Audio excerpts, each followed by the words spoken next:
Capacity as Prime Minister of the Hellenic Republic.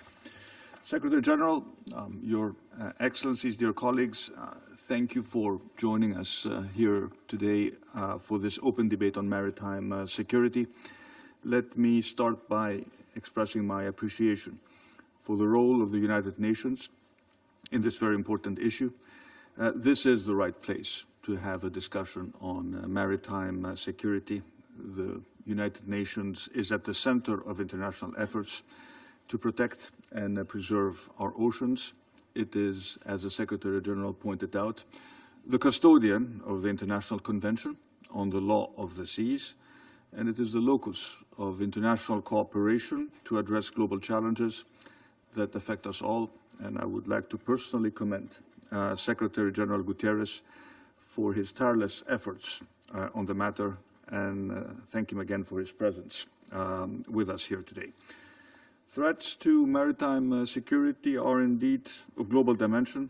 They affect all nations, whether coastal or landlocked.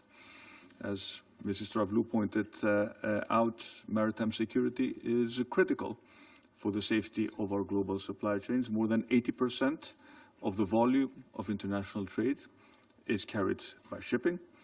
And a secure maritime domain promotes global political stability, economic stability, including price stability, sustainable development, and the well-being of all people. And we are increasingly encountering asymmetrical maritime threats, such as smuggling, terrorism, piracy, but also hybrid attacks, which equally affect ship connections, but also ports. And at the same time, rising sea levels and extreme weather conditions may distort both port operations and shipping routes. Global problems need global solutions, and threat to maritime security are no different. We can only address them through effective international cooperation, whether at state level, at the level of international organizations, or at the level of the private sector. It is clear that we need to do more, and such efforts should place emphasis on 6 key areas. First, we need to have an increased maritime domain awareness, effective understanding of anything associated with the maritime domain that could impact security, safety, the economy of the marine environment. This requires that we improve global education and information sharing mechanisms, that we integrate new technologies to improve our surveillance capabilities, communication and information sharing, and artificial intelligence should be part of this project, and having in mind the potential dangers that it may connote. Second, we must tackle unsafe and illicit shipping practices that pose a serious threat to global trade, but also to the marine environment. These include fraudulent activities related to registration in the maritime sector, substandard shipping, sanctions, evasion, but also phenomena such as shadow fleets, to which Greece, my country, shows no tolerance. Once again, coordination and prevention are the key issues in order to improve monitoring and enhance the effective implementation of relative international instruments. And this macroscopic vision is the only effective one that we have in this respect. Third, enhancing capacity building, including law enforcement capacities in the field of navigation, ports and connectivity, is key to combating security threats.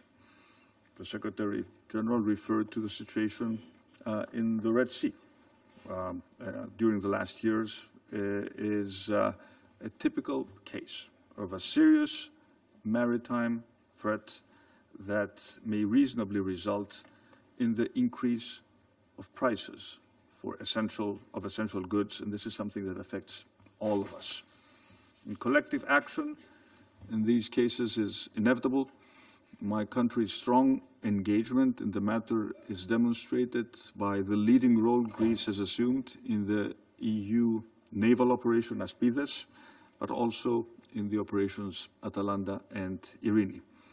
And capacity building should equally focus on promoting safe and resilient ports as well as addressing cybersecurity issues. And this should include the development of digital skills in the wider range of the maritime cluster, including the supply chains. And by all means, very important, freedom of electricity and data connectivity via submarine cables. This is something, Mr. Secretary General, that should be non-negotiable. And for this is a prerequisite for a diversified, high-quality, affordable energy and data connectivity. This is a critical issue for the entire world. Fourth, the reinforcement of the legal framework is again essential. In this respect, the United Nations Convention on the Law of the Sea, UNCLOS, sets out the basis for global governance at sea in order to address current but also emerging security threats. UNCLOS basically reflects international customary law and must be altogether respected. We also need to further enhance the work of the International Maritime Organization, the IMO, especially with reference to international rulemaking and the protection of the seas. More effective coordination is required for the various offices currently operating under the auspices of the United Nations, as Mr. Büger pointed out.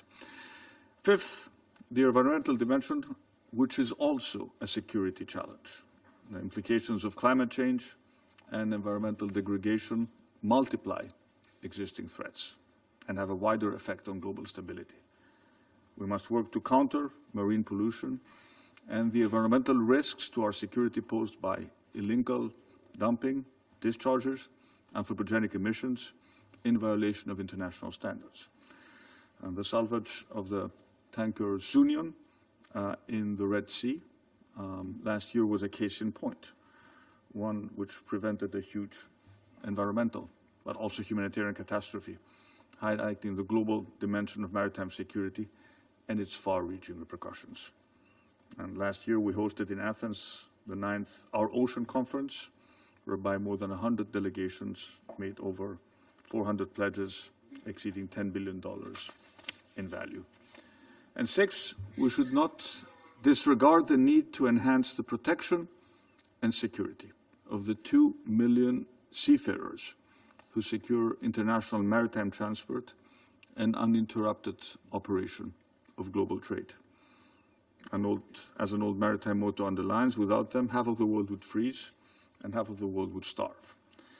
And having in mind the recent extreme risks to which they have been exposed, from the pandemic to war hostilities to terrorist attacks, we must keep in mind that their well-being and their continuous training in new operational modes is necessary for maritime safety. Dear colleagues, maritime security is directly and closely related to the core values of the free world. No one could really enjoy the well-established principles of the freedom of the seas, nor the related freedom to commerce and trade, ensuring economic and peaceful interconnection without the prerequisite of maritime security. And today, I'm happy to realize, by the wide participation of member states in this debate, that we share the view about its utmost importance. Greece is the country with the largest merchant maritime fleet in the world. It's a maritime nation with a rich and deep seafaring history.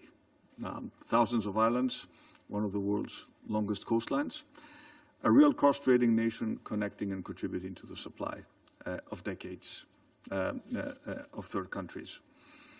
And for us, Greeks, the sea has always been part of our identity, and I'm privileged to be able to participate in this discussion. And before you, I wish to make a firm commitment that the country I'm honored to represent, Greece, will remain the guardian of the freedom of navigation, hand in hand with all United Nations, UN nations. We will work together for this very important cause during our Security Council tenure and beyond. And thank you for your presence here today. And I resume my functions as President of the Council. And I would now like to give the floor to His Excellency, Mr. Carlos Arturo Hoyos, the Vice Minister for Foreign Affairs of